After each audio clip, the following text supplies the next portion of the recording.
Hello friends, it's John Mark Shaw.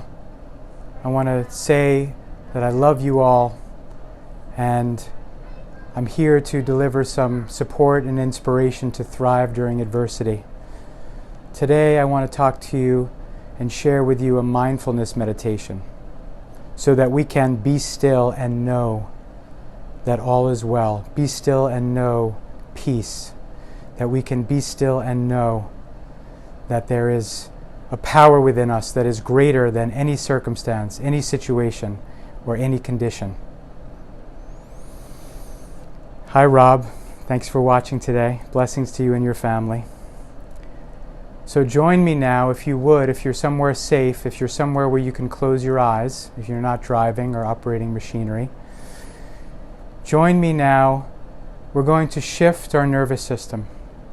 For those of you who are familiar with mindfulness and meditation, this will be very familiar to you. For those of you who have never done it, it's going to be very helpful to you to shift your mindset from a sympathetic nervous system response of worry, doubt, and fear to a more relaxed and peaceful and empowered mindset of rest, digest, and create. That's called the parasympathetic response, and that's in a different part of your brain, in your frontal lobe.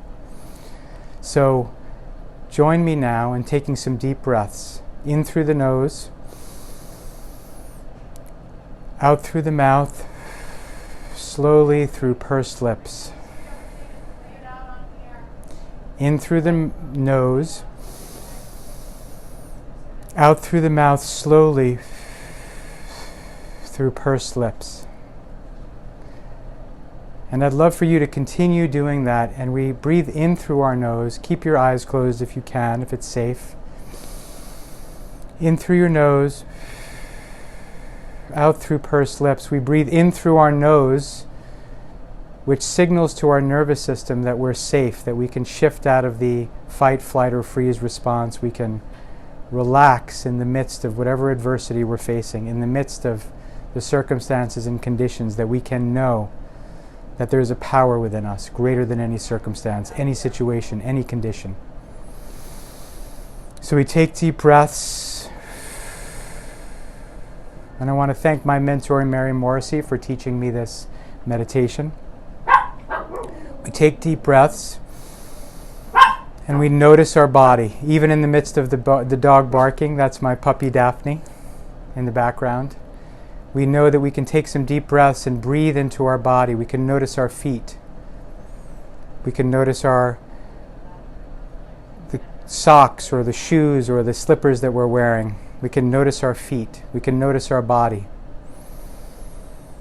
And then we can notice our calves. We can notice our thighs. We can notice, if we're sitting, our bottoms on our chair. We can notice our body. We can notice the lower back also against our seat if we're seated. We can notice our shoulders and our arms. We can notice our hands. We can notice the breeze on our hands if our hands are uncovered, if have no clothing on them. We can notice the feeling of the air on our skin. We can notice the feeling of the clothing on our body. We can notice our body. So I want to encourage you to notice your body as you're continuing with your deep breaths. In through the nose, out through pursed lips, through the mouth. And then we can, hi Caroline, glad you're watching today. So we're breathing in and out deeply, in through the nose and out through our mouths. And then we've been noticing our bodies. Now, hi Caroline, we're noticing our thoughts. So we're going to shift our attention. Without judgment, we're noticing our thoughts. So what have you been thinking? Have you been reading the updates on the coronavirus, which many of us have been, and thinking worry, doubt, and fear thoughts? No judgment. Just allow yourself to have those thoughts. But you can have your thoughts without your thoughts having you. So just notice your thoughts and imagine that your thoughts are like the credits rolling at the end of a movie on the screen of your mind, and that you can sit back in your seat like you're in the audience of the movie, and just watch the thoughts rolling through. So notice your thoughts. Notice happy thoughts, notice sad thoughts, worry, doubt, and fear thoughts. Without judgment, we just notice them. And then we notice a little bit closer in our feelings. Notice your feelings. Notice the anxiety, the fear, the worry. Notice the calm. Notice the gratitude. Notice your feelings without judgment. As you continue to breathe, we're noticing our feelings. We've noticed our body. We've noticed our thoughts. We're noticing our feelings as we continue our in-breath and our out-breath. Our in-breath and our out-breath. And now I want you to ask yourself a question. And that question is, who is it that can notice your body but is not your body? Who is it that can notice your thoughts but is not your thoughts? Who is it that can notice your feelings, hi Krista, but is not your feelings? This is your essential self. This is your soul. This is your point of power. The part of you that is greater than any circumstance, any situation, any condition is found here as you notice what you're noticing. This is your higher awareness. Your soul does not exist within your body. Your body exists within the limitless energy field of your soul. From this point of power, from noticing what you're noticing that you're not your body, but you have a body, noticing that you are not your thoughts, even though you have your thoughts, that your thoughts can move like clouds through the sky, your thoughts can move like credits at the end of a movie. And notice your feelings can move through you like it's the space of you. You are greater than your feelings. So you can have your feelings without your feelings having you. Many of you, lots of my friends on this call know this is not a new awareness for you, but it's a nice reminder. Some people believe that they are their thoughts and their feelings in their body. So we have the capacity to have metacognition, to be a witness. And in this witness or observer consciousness, we have access to our power, to the power that breathes us, to our connection to God, Spirit, universal intelligence, the quantum field, whatever you believe in. Through our breath, we were given the breath. We don't breathe ourselves. We are breathed by God, by Spirit, by the quantum field, by the universe, by life. There is a power breathing us. And as we tune into our breath, we access this power.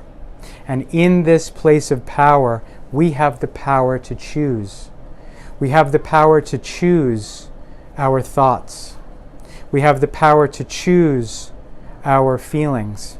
We have the power to shift our thinking away from worry, doubt, and fear. So great to see you, Eunice. Thank you for watching, my friend. Blessings to you and your family. We have the power within us, through our breath, to connect to the power that breathes us, and from here we have choice. We have choice to shift our thinking from worry, doubt, and fear, from watching too much of the news about the coronavirus, from anticipating into the future about the what-ifs.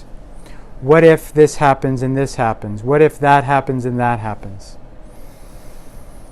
Our point of power in life and in this challenging time, our opportunity to thrive in adversity, hi Deborah, thank you for watching, exists through the breath in the present moment, through this power of noticing what we're noticing, through this power of knowing that we are not our body, we are not our thoughts, we are not our feelings.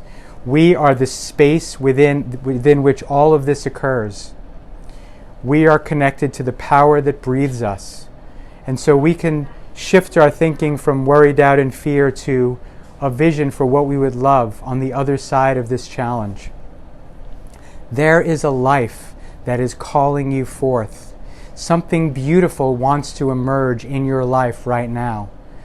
While it is absolutely true, and no one is saying to not be informed of the facts, and there are some very scary facts out there.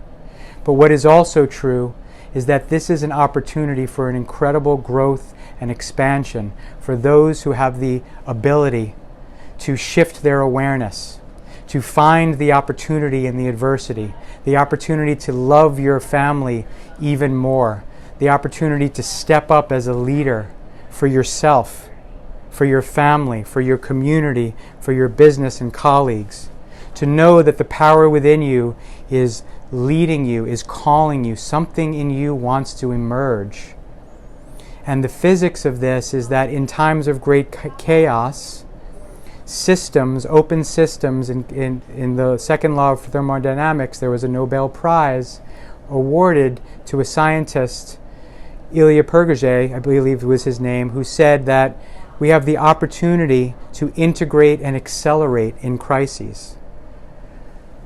Most of the great leaders, most of the great successful people, hi Sarah, lots of love to you and your family. Most of the great leaders, the people who have created extraordinary success, were able to find opportunity in adversity.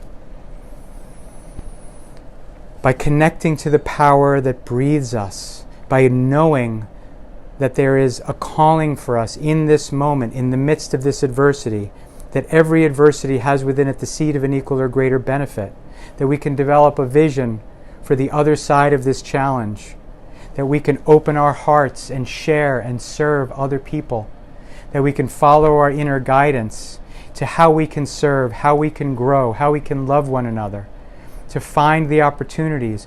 What good can there be in this? There is a rising here. This is a spiritual awakening time. Yes, there's suffering. Yes, there's much tragedy. I am not diminishing that. But there is an awakening of love and unity consciousness happening. We have been living in a time of great divide, of great polarity, of a lot of us versus them.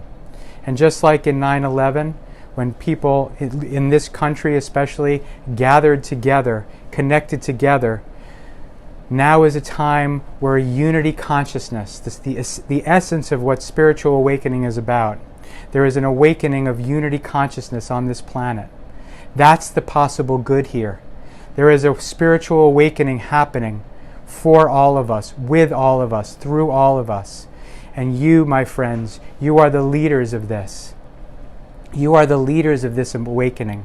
And you are the people who will guide us and lead us towards an outcome of more love, of more unity, of more equality, of more love and cooperation as opposed to competition. There is a new world emerging here. There is if you are in business, a new business opportunity emerging here, even in the midst of challenge. There's a new opportunity for your marriage, for your partnership, for your relationships with your children, with your family members. Something wants to emerge here. This is a birth. And also there is death, there is destruction, there is chaos. The Chinese symbol of chaos, very interestingly, has two characters in it. One is the character of problem, and one is the character of opportunity. We are in a time of great challenge and great opportunity. So what wants to emerge in your life as you shift out of your sympathetic nervous system, as you breathe yourself into the present moment, in through the nose, out through the mouth, you ground yourself, you connect to the power that breathes you, that knows that you are not your body, but you have a body. You are not your thoughts. You are not your feelings. And those thoughts and feelings exist within the space of your infinite soul, of your energy. And in this awareness, I have the power to choose. I can choose to stop looking at the news, to start playing with my daughter today. I spent some time having a tea party today. And that was beautiful. And there was a part of me that wanted to stay working and resisting. And then I had the opportunity for a tea party. And that was a connection with my infinite nature and the infinite nature of my daughter. And there was love. There was Holy Communion in that 20 minutes that I took apart. We're all having opportunities for Holy, Holy Communion right now. So what good is there in this for you? There's love and connection with the people who you live with, the people in your family. There's opportunities to be an inspirational leader for the people in your life.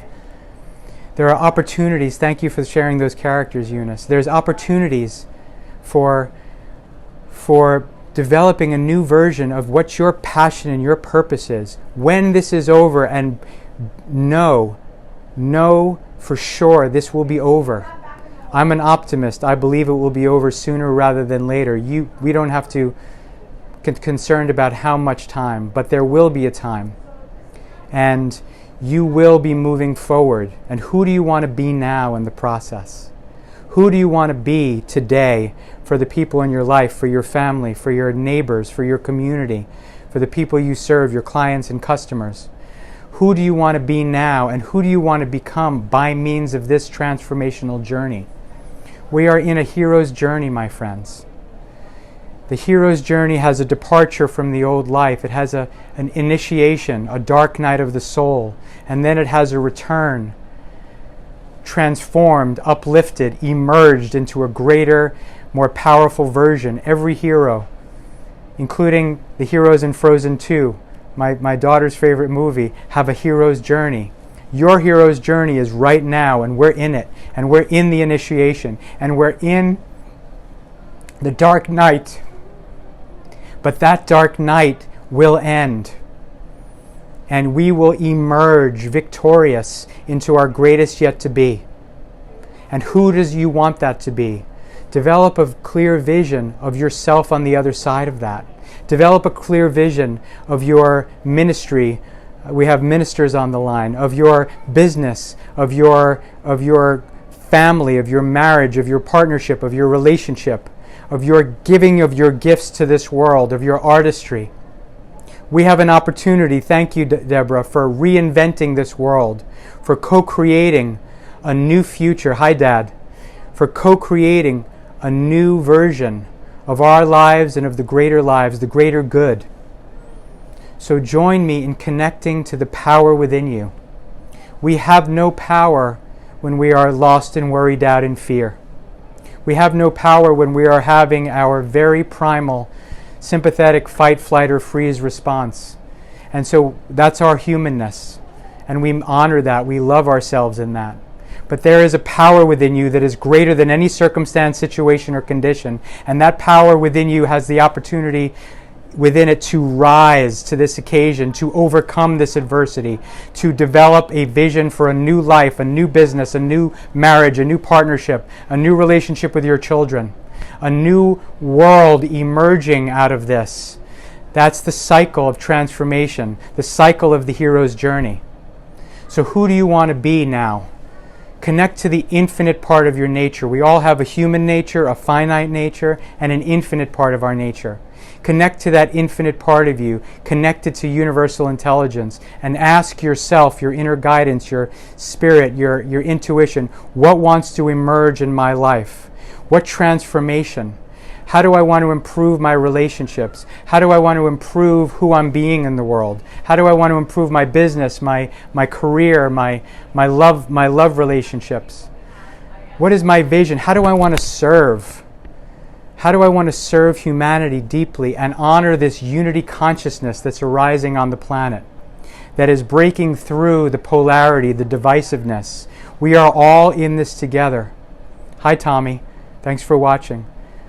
This is one global family. This is a message. There is pain, there is tragedy. All of those are also true. And simultaneously, the entire human family is having one experience, one shared experience. That, my friends, is unity consciousness. That's the truth, that there is no other, that we are all one and we are all one with the one. That's what seeking to emerge. Love, connection, unity. That's the gold that is in the midst of all of this challenge. That's the opportunity in this adversity. And how can you honor this very challenging but also dynamic energy of transformation to have a quantum leap? One humanity, one family, unified and uplifted into our greatest yet to be. This world is evolving and transforming through this great challenge. The universe evolves through chaos. Energy evolves through the energy field evolves through the introduction of chaos and challenge into a new level of order. That's the evolutionary process. We are in it. It is painful. There is tragedy and heartache. There is opportunity here. Connect to the power within you through your breath and ask yourself, who do I want to be? Who do I want to be today from myself? How can I reconnect to that still small voice within me? The voice of God, the universe, the quantum field, spirit, your soul. How do I connect and follow its guidance? How do I shift my attention from worry, doubt, and fear and anticipation of the what-ifs and stay present, breathe ourselves into the present moment? Remember, we're not our body, we're not our thoughts, we're not our feelings. We are greater than those, and those exist within the energy field of who we really are. Develop a vision on the other side of this, of your transformed life, marriage, business, family, career, significant sharing into the world, your creative expression. Develop a clear vision and spend time on that vision more than you spend time on the worry, doubt, and fear. And take the steps that you can take now to be that person. And know that on the other side of this beautiful and tragic initiation, hero's journey of mankind, there is a greater, more powerful, more loving, more inspired, more awakened human version of you on the other side of this. And you can be a leader to spread this message. This is the message that's coming through. That there is an opportunity here for spiritual awakening and growth and the unification and peace and love as an expression into this world. Let's seize it together. Thank you so much for watching. I love all of you. Blessings and prayers of health and well-being to you and all of your family. Stay safe, stay well, stay connected to your breath, and I'll be tuning in much more frequently, I think even on a daily basis, to support you in finding inspiration to thrive during adversity. I love all of you. Thank you for being here tonight, and blessings, and have a great night. Bye-bye.